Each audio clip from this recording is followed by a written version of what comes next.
बिस्मिल्लाहिर्रहमानिर्रहीम। अस्सलाम वालेकुम वरहमतुल्लाहि वबरकातुहू। मेरे भाइयों और दोस्तों, मुसलमानों के लिए ईमान के बाद सबसे कीमती तरीन जो चीज़ अल्लाह पाक ने इबादत में से अता फरमाई है वह नमाज है। नमाज अल्लाह तबारक व तआला का ऐसा हुक्म है जो किसी भी इंसान से किसी भी हालत के अंदर माफ़ नहीं है।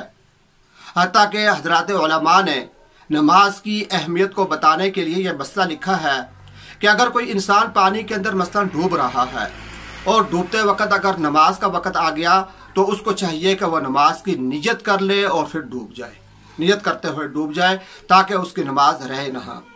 तो यानी इससे यह हमें मालूम होता, अंदाज़ा होता है कि नमाज की कितनी बड़ी अहमियत है। इंसान जब से बालिग होता है, बालिग होने के बाद नमाज फ़र्ज होती है।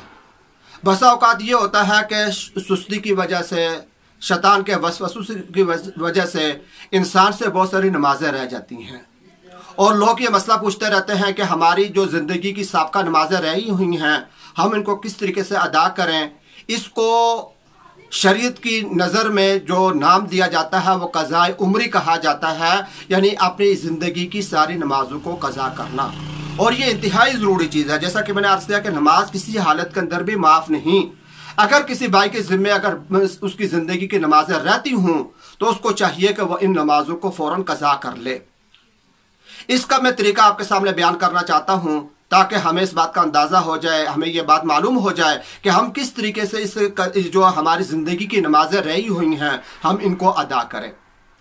पहली बात, सबसे पहली बात तो क़ज़ाए उम्री के अंदर यह है कि हम सबसे पहले इस बात का हिसाब लगाएं कि हमारी कितनी नमाजें रही हैं।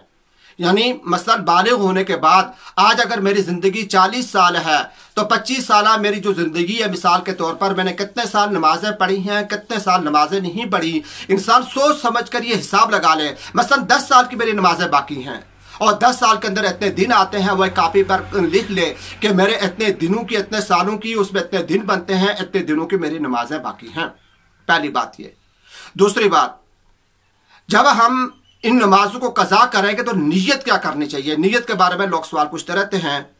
तो जिस नमाज को भी हम क़ज़ा करना चाहते हैं, मिसाल के तौर पर हम ज़ोहर की नमाज क़ज़ा कर रहे हैं तो हमें नियत यह करनी है कि मेरी ज़िंदगी की ज़ोहर की जितनी नमाजें रही हुई हैं उनमें से मैं पहली ज़ोहर की नमाज, यानी जो पहली मेरी ज़ोहर की नमाज रही थी, मैं उसकी क़ज़ा की नियत करता हूँ। इसी तरीके से असर के वक़्त में जो पहली असर की नमाज रही थी उसकी मैं क़ज़ा की नियत करता हूँ और बाकी नियत वही है पढ़ने खास वस्ते अल्लाह ताला के मुबतर खाने काबा शरीफ। तो इस तरीके से हमने ये नियत अदा करनी है कि मेरी पहली नमाज, जब हम एक नमाज को क़ज़ा कर चुके हैं तो उसके बाद आने वाली वो मेरी पहली बन जाएगी। तो हमेशा हमने ये नियत करनी है कि मेरी ज़ोहर की या असर की या मगरिब की या इशा की जो पहली नमाज रही है इसको मैं क़ज़ा करता हूँ। तीसरी बात, क़ज़ाए उम्री के अंदर जिन नमाजों को क़ज़ा किया जाता है वो क़ज़ा जो है सिर्फ फ़र्ज़ों की होती है, सुन्नतों की क़ज़ा करना ज़रूरी नहीं है। फजर के 2 फ़र्ज़ हम क़ज़ा करेंगे, 2 सुन्नतें भी अगर हम इसको क़ज़ा के तौर पर पढ़ लें तो सही है, लेकिन ज़रूरी चीज़ जो फ़र्ज़ है, ज़ोहर के 4 फ़र्ज़ों की क़ज़ा होगी, असर के 4 फ़र्ज़ों की, मगरिब के 3 फ़र्ज़ हैं, इशा के 4 फ़र्ज़ और इसके साथ 3 वितर हैं। इन 3 वितरों की हम क़ज़ा करेंगे। ये 3। इसके बाद चौथी बात कि क़ज़ा नमाजों को अदा करने का वक़्त कौन सा है। तो ये हम 24 घंटे की वक़्त, 24 घंटे की ज़िंदगी में जिस वक़्त भी हम इसको क़ज़ा करना चाहें तो हम कर सकते हैं, बशर्ते कि मकरूह वक़्त ना हो। फजर की नमाज के बाद से लेकर इशराक तक का जो वक़्त होता है तुलुए सूरज का, और इसी तरीके से गुरूब सूरज का, यानी सूरज जब गुरूब होता है ये वक़्त जो होता है असर के फ़र्ज़ों के बाद से लेकर मगरिब तक, और ज़वाल का जो वक़्त होता है 10 से 15 मिनट तक ये वक़्त होता है, 10 मिनट तक ये वक़्त होता है। तो इन 3 टाइम को छोड़कर जिस वक़्त भी हमें मौका मिले तो हम क़ज़ाए उम्री की नियत करके हम नमाजों को क़ज़ा कर सकते हैं। अगली बात, इसमें अगली बात यह है कि अगर हम चाहें तो एक ही वक़्त के अंदर भी इन सब नमाजों को क़ज़ा कर सकते हैं। यानी एक ही वक़्त के अंदर 2-2, 3-3, 4-4 दिनों की नमाजों की क़ज़ा कर सकते हैं। मिसाल के तौर पर अभी 10 बजे का टाइम है, मेरे पास वक़्त है, मैंने वुज़ू कर लिया, वुज़ू करके एक जगह आ गया नमाज़ पढ़ने वाली जगह पर, और यहाँ पर आकर मैंने एक पहले मिसाल के तौर पर ज़ोहर की नमाज़ क़ज़ा की, फिर असर की, फिर मगरिब की, फिर इशा की, फिर फजर की, फिर ज़ोहर की, फिर असर की, तरतीब से क़ज़ा तरतीब से करनी है। लेकिन एक ही वक़्त के अंदर हम बहुत सारे दिनों की नमाज़ों को भी क़ज़ा कर सकते हैं। और उलमा ने लिखा है कि अगर کوئی انسان ایسا کرے تو زیادہ بہتر ہے کہ جتنی بھی جلدی ہمارا یہ قرضہ اترے گا ہمارے سر سے اتنا ہی بہتر ہے.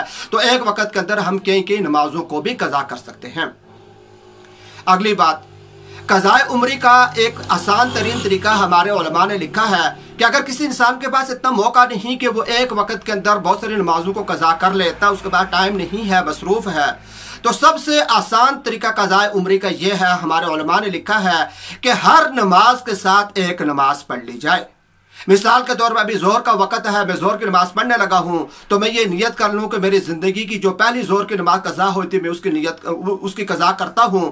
تو زہر کی نماز کے ساتھ ایک زہر کی نماز پڑھ لے، عصر کے ساتھ عصر کی پڑھ لے. اگر اس نے 10 سال کی نمازیں قضا کرنی ہیں تو وہ حساب لگا لے، کاپی کے اوپر تاریخ لکھ کر نمازوں کو ادا کرنا شروع کر دے. اگر اللہ تبارک و تعالیٰ نے مزید 10 سال اس کو زندگی عطا فرمائی تو 10 سالوں کے اندر اس کے 10 سال کی نمازیں قضا ہو جائیں گی. ہر نماز کے ساتھ اگر وہ ایک نماز قضا کرتا ہے تو یہ قضاء عمری کا سب سے آسان طریقہ ہے. اس طریقے کے مطابق اگر ہم نے عمل کرنا شروع کر دیا تو انشاءاللہ العزیز اللہ تبارک و تعالی ہمیں ساری کی ساری زندگی کی نمازیں قضا کرنے کی توفیق عطا فرمائیں گے. وآخر دعوانا الحمدللہ رب العالمین.